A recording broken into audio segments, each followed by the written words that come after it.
Ça n'a pas pu vous échapper, en France, ça fait 15 ans qu'on nous le rabâche. Pour votre santé, mangez au moins 5 fruits et légumes par jour.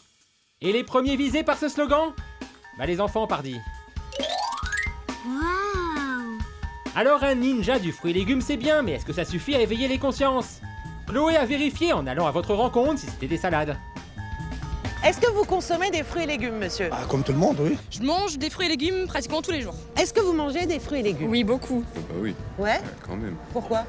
Pour la santé, c'est Ouais, bon. c'est bon pour la santé. Et pourquoi? Parce que j'adore ça et puis parce que c'est bon pour la santé. Parce que c'est sain, c'est plein de vitamines. Alors soit Chloé n'a pas eu de chance, soit elle est tombée sur des menteurs.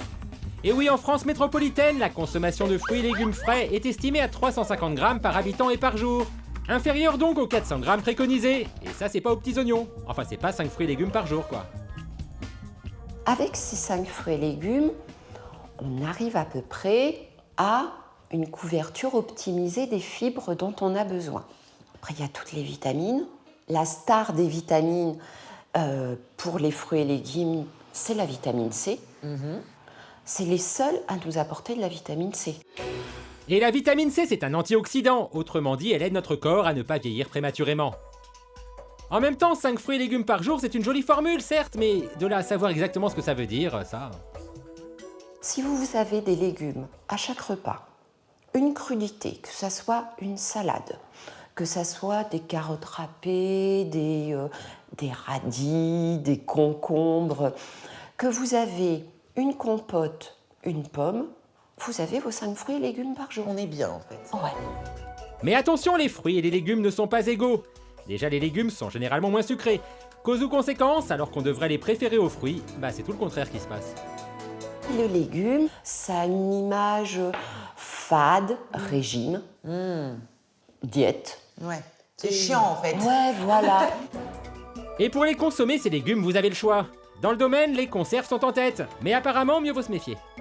On ne devrait pas trouver de sucre là-dedans, il n'y a aucune raison. Il n'y a pas de raison. Ces additifs, les arômes, ça permet de conserver, d'obtenir des légumes qui restent verts et au niveau des odeurs aussi. Heureusement, pour une solution pratique, vous pouvez vous rabattre sur les surgelés, souvent plus proches du naturel. Parce qu'il n'y a pas de conservateur, parce que c'est facile d'en avoir à portée de main, puis on n'a pas à les préparer. Autre avantage, c'est que les légumes surgelés, ils sont cueillis, ils sont préparés, ils sont packagés.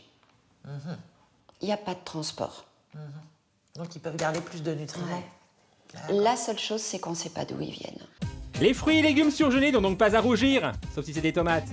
Mais y a pas un le top, le mieux pour nous, pour vous, ce sont les légumes et les fruits frais, tout juste cueillis. Le légume frais, le fruit frais, c'est l'idéal. Mais dans l'idéal de l'idéal, il faudrait qu'on ait notre potager ou qu'on aille chez le producteur du coin pour acheter et cueillir dans le champ. Et Ils ont de la chance, les gens qui habitent pas en ville, pour ça.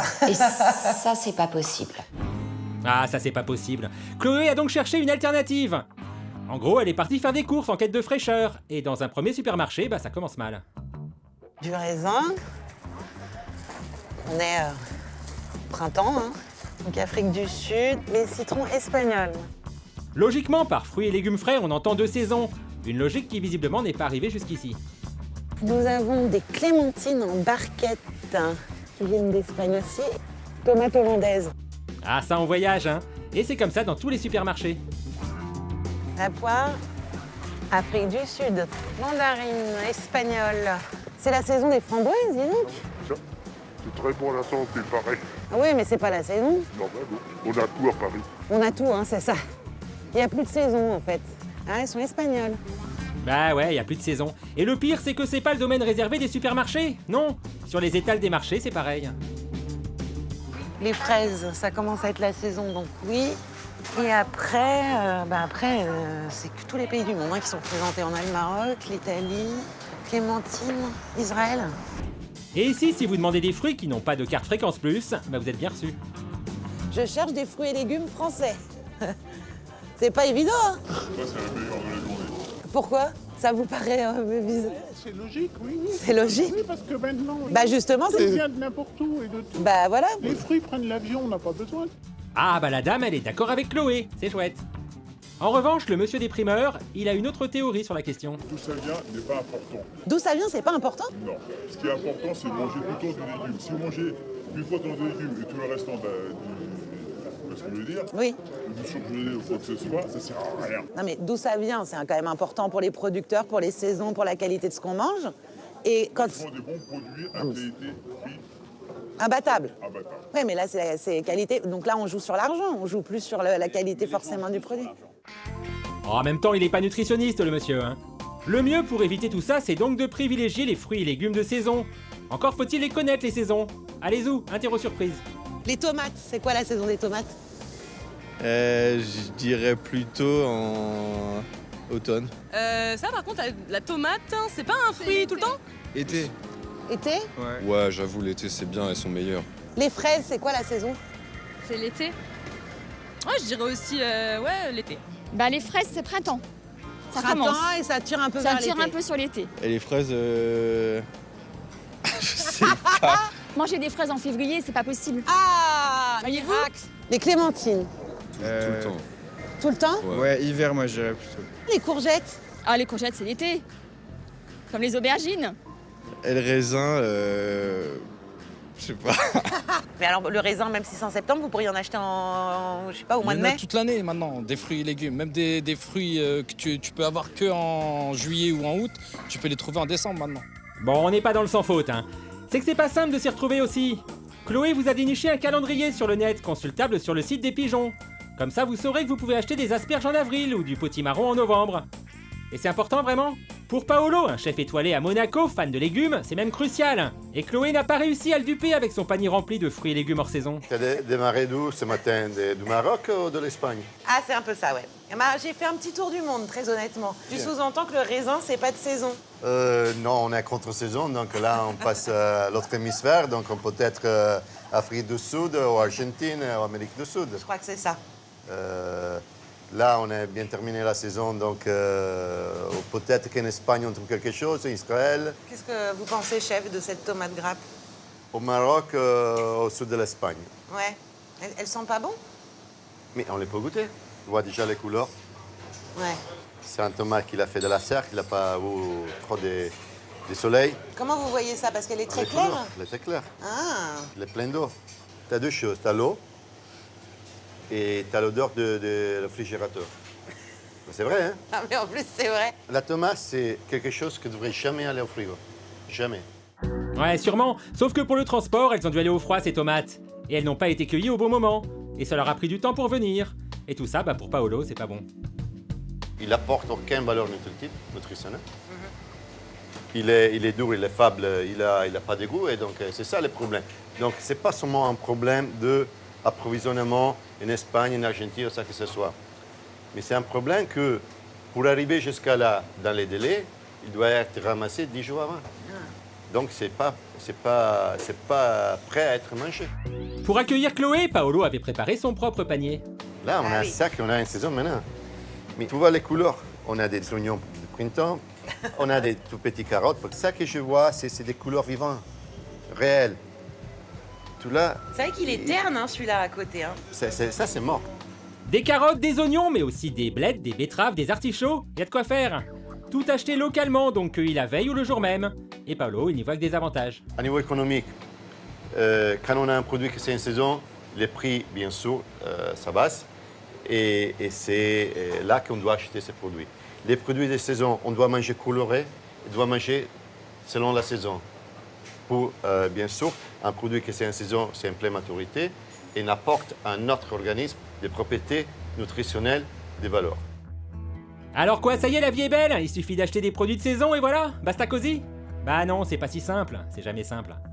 Car nos fruits et légumes, qu'ils soient de saison ou pas, ils sont traités, parfois. Souvent, c'est ce que Chloé a tenté de savoir.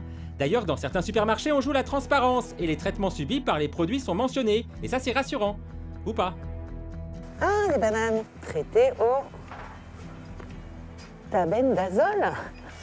Eux, ils sont traités à l'imazalil et qui sont donc traités à l'orthopénylphénol. Chloé, elle s'y connaît grave en fruits et légumes, mais moins en thiabendazole ou en pénylphénol. Il y a plein d'étiquettes là où il y a écrit traitement. Je voulais savoir ce que c'était. Orthophénil, il y en a plein en fait. Et vous savez ce que c'est ça? Non, du tout. Vous savez pas? Du tout. D'accord. Alors elle est allée voir Olivier, qui s'y connaît bien, lui. Ah oui, le thiabendazole, il voit très bien ce que c'est. Alors ça, c'est un grand classique pour les agrumes et la banane. Hein. Ah. Reclassé, je crois, possiblement cancérigène aux États-Unis à certaines doses. Vous avez la peau, hein, effectivement, qui protège le fruit. Vous n'allez pas manger la peau. Mais il y a certaines études qui montrent quand même que pendant le stockage des fruits, surtout si c'est les produits qui sont gardés en frigo à un moment, etc., les produits ne sont pas immédiatement consommés. Les pesticides en question, les fongicides, peuvent migrer de la peau dans le fruit. Donc on en retrouve sans doute des traces à l'intérieur du fruit, même quand on le pèle. Le thiabendazole, c'est un fongicide, un produit pesticide destiné à lutter contre les champignons et les moisissures après récolte. Et son usage est très fréquent. Ah oui, pour Olivier, tout baigne. En général, les bananes, les agrumes baignent dans les fongicides pour éviter la pourriture après récolte. Et là, quand je dis baignent dans les fongicides, ils sont littéralement baignés dans les fongicides. Et si tous les fruits sont identiques, brillants en plus, on peut penser que ça correspond à une utilisation de fongicides importante pendant la culture. Peut-être le fruit a été ciré également après récolte pour qu'il ait un aspect luisant. Ça veut dire quoi, cirer un fruit? Cirer, ça veut dire qu'une fois qu'il est cueilli, avant ou en le mettant au frigo, parce qu'il va être commercialisé des mois après sa cueillette, on asperge dessus une cire qui va lui donner un aspect brillant. Et, en termes de marketing, vous voyez, la pomme un peu rouge et brillante, ça semble correspondre au désir, soi-disant, du consommateur. Mais je doute d'ailleurs que les gens sachent qu'il y a un produit qui fait briller la pomme artificiellement. Mais moi, je ne le savais pas. Chloé, elle savait qu'il fallait se méfier des produits trop parfaits, trop beaux pour être vrais, quoi. Mais de là à ce qu'ils soient potentiellement dangereux pour la santé, ça lui a fait passer le goût du fruit. Alors elle est allée se plaindre à Greenpeace. On nous vend des produits qui, clairement, ont été produits avec des pesticides qui sont en grande partie dangereux. En premier lieu, d'ailleurs, pour les agriculteurs, qui en sont les premiers usagers, et pour les consommateurs en bout de chaîne. Pour nous tous, parce que finalement, ils sont utilisés dans notre environnement. Et qui se retrouvent, in fine, sur le produit. On nous vend des produits, clairement, en tout cas, qui, mélangés les uns aux autres et la manière dont ils sont produits, vont les uns et les autres nous rendre malades. Alors, pas du jour au lendemain, évidemment. C'est incroyable. Mais quand on se dit ça réalité. comme ça, c'est incroyable. On dit, incroyable. ça, c'est censé nous nourrir, en fait. C'est censé nous apporter des nutriments. Les fruits et les légumes, c'est sain pour nous. Bien et sûr. en fait, ça nous intoxique. Ouais, on vous cache pas qu'elle était remontée, Chloé. Alors bim, petit point pesticide. Sous cette appellation se cachent différents produits. Les fongicides, donc, qui dézinguent les champignons ou les moisissures. Les insecticides, qui dégomment les insectes. Ou encore les herbicides, pour dessouder les mauvaises herbes. En Europe, les champions des pesticides, ce sont les Espagnols. Mais rassurez-vous, enfin, façon de parler, on est juste derrière. Alors, comment le savoir? Généralement, plus les prix sont bas, plus les produits sont traités. Et ça peut changer. L'association Greenpeace a mis en concurrence les principales enseignes de la grande distribution en France pour les encourager à réduire les pesticides dans la production de fruits et légumes. Avec de temps en temps une petite manifestation, une piqûre de rappel quoi. Chloé les a rejoints dans un hyper. Ils sont organisés. Il n'y a personne sur le...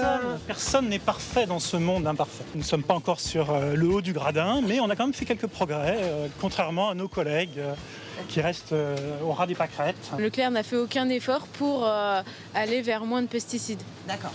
Alors aucun engagement formel en termes de réduction des pesticides, ce qui est quand même un gros problème de santé publique. Alors que les deux marques-là, elles ont pris plus d'engagement déjà ou pas? Elles ont fait quelques progrès. Un petit happening destiné à sensibiliser les clients de cet hyper. Est-ce que cette campagne vous intéresse? Oui. Oui? Oui. Mais est-ce que vous achetez des fruits et légumes bio, vous? Eh ben oui, mais ils en ont pas à Leclerc. Vous mangez pas bio, vous? Non. On essaye, mais c'est difficile. Vous essayez? D'accord. Ici, il y a bien un rayon bio pourtant, hein. Un petit rayon. Ah, vous voyez, le rayon bio, il n'est pas... Hein? Il fait donc, allez, 2 mètres. 2 mètres sur, voilà, hein. Chloé aurait bien aimé donner un coup de main, réaménager les rayons pour faire plus de place au bio. Seulement voilà. Qu'est-ce qui se passe? On peut pas rester là, en fait, c'est ça? Non, samedi, vous allez comme ça, Le monsieur, il veut qu'on s'en aille. C'est dommage. C'est bien de prévenir les gens qu'ils achètent des produits pleins de pesticides. On reviendra et on continuera à sensibiliser les consommateurs et à leur expliquer que, bien sûr, ils peuvent changer leur manière de manger, chacun peut agir à son niveau, mais le distributeur, lui aussi, peut et doit proposer des produits différents C'est sa aux consommateurs. responsabilité. C'est sa responsabilité. Alors nous, peut-on choisir nos fruits et légumes en fonction des taux de pesticides? On vous cache pas que c'est compliqué. Plusieurs classements existent et en général, le kiwi ou la pastèque côté fruits, les asperges et les aubergines côté légumes ressortent souvent parmi les moins pollués. En revanche, parmi les légumes les plus pollués, on trouve les pommes de terre, les carottes ou encore la salade. Ça, chez Génération Future, ils le savent bien, ils en ont analysé des salades. On a trouvé en moyenne 4 résidus, alors ça allait de 0 à 10, et les gros écarts. On sait faire des salades sans résidus de pesticides, mais aussi des salades à 10 résidus. Donc 4 en moyenne, et la moitié de ces résidus, donc 2 en moyenne par salade, étaient des produits suspectés d'être des perturbateurs endocriniens. Et est-ce qu'ils respectaient les doses? Parce qu'il y a des doses. Alors il y a ce qu'on de appelle des limites maximales en résidus. Alors sur les salades, oui, il n'y avait pas eu de dépassement de limite maximale en Donc résidus. pas de problème en fait. Pas de problème. Quand vous avez 10 pesticides différents sur la même salade, c'est tout à fait concevable. Il ne doit y avoir aucun dépassement pour chaque produit individuel, mais le cocktail, vous l'ingérez, ça peut faire plusieurs milligrammes par kilo. Et chez les fruits, il y a aussi des mauvais élèves, le raisin par exemple.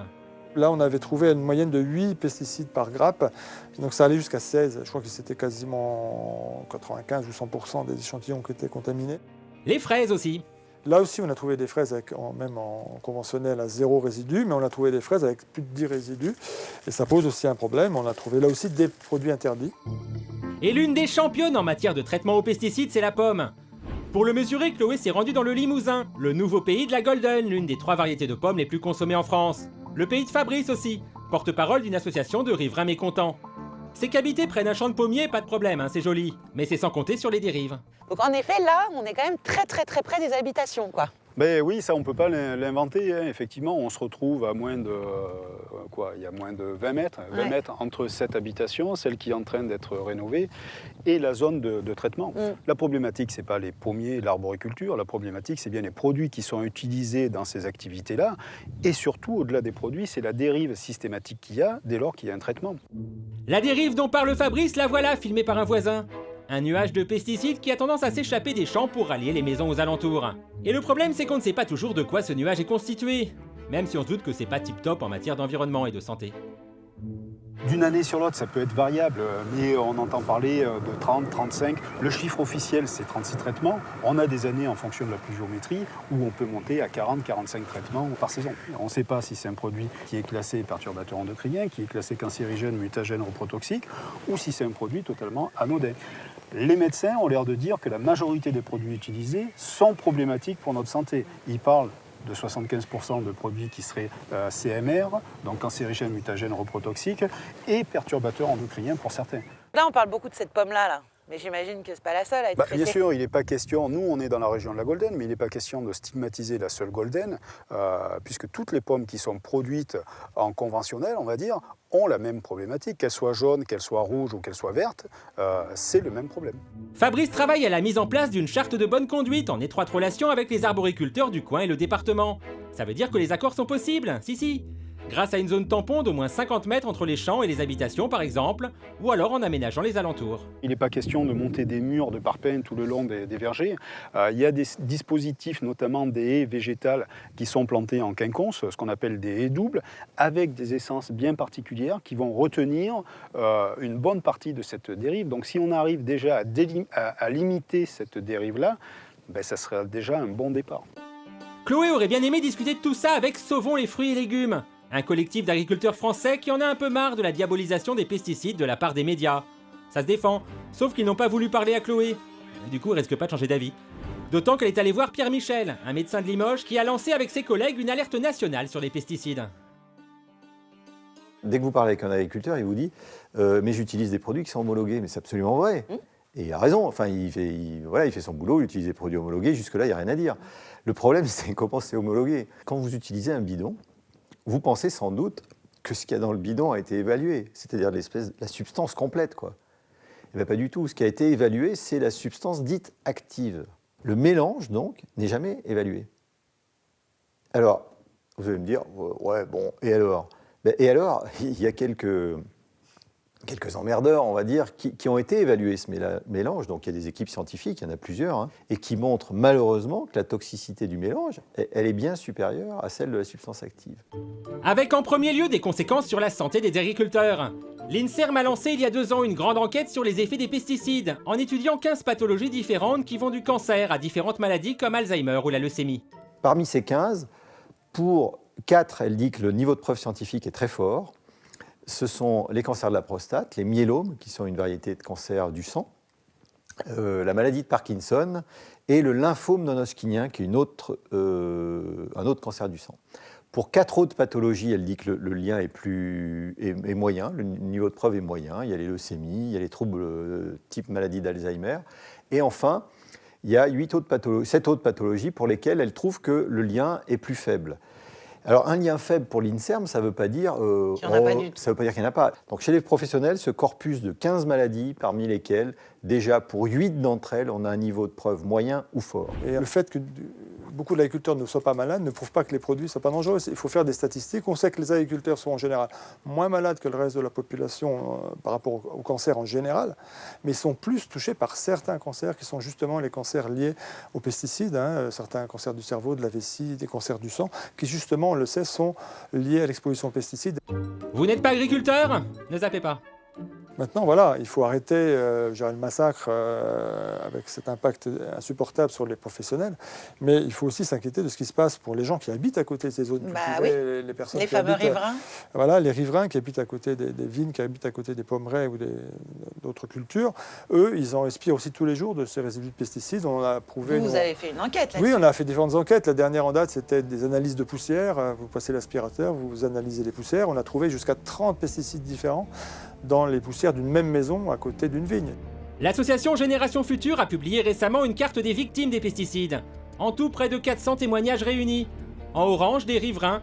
Et ouais, il y a pas mal d'oranges. Quoi, vous n'êtes pas riverain? Ah, ne zappez toujours pas. Après, les consommateurs. Alors, les consommateurs, leur source principale d'exposition aux pesticides, c'est la consommation alimentaire. C'est-à-dire, ce sont les résidus de pesticides contenus dans les fruits et légumes, dans l'alimentation que l'on ingère tous les jours. Est-ce que c'est grave? Est-ce que c'est dangereux, docteur? Honnêtement, nous n'avons pas les études permettant de dire, de répondre parfaitement. Plus compliqué d'évaluer scientifiquement les effets des résidus de pesticides dans notre alimentation, même si là encore des études existent, hélas.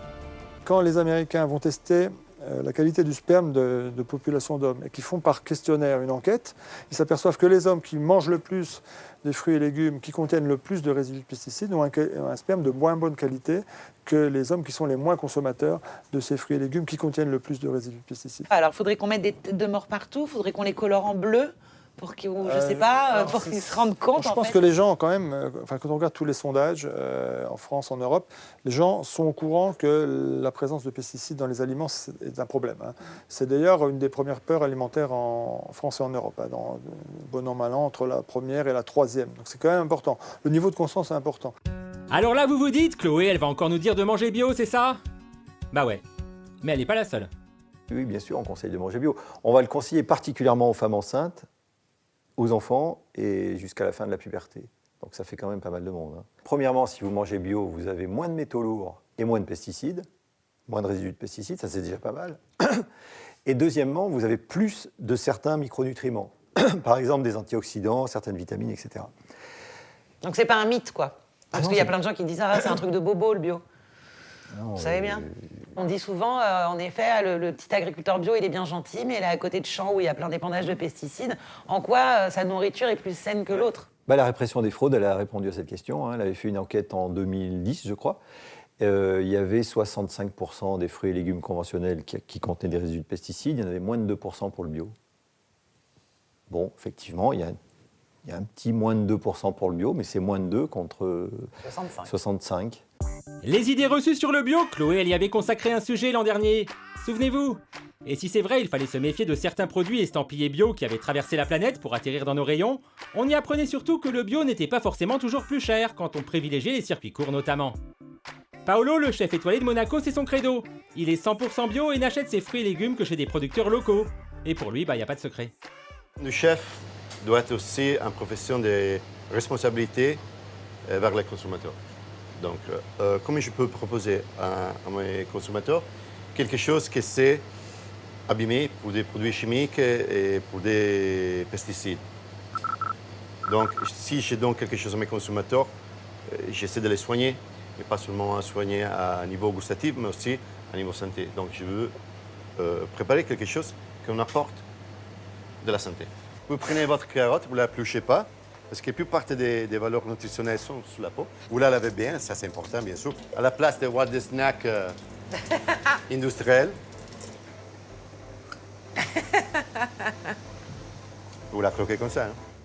Et oui, car comme pour son plat signature, le Bio-sama, le chef aime les légumes les plus crus possibles. Alors comme on est sympa et que Paolo est sympa, on vous a mis sur le net des conseils pour les cuisiner. Des légumes bio, hein? Déconnez pas.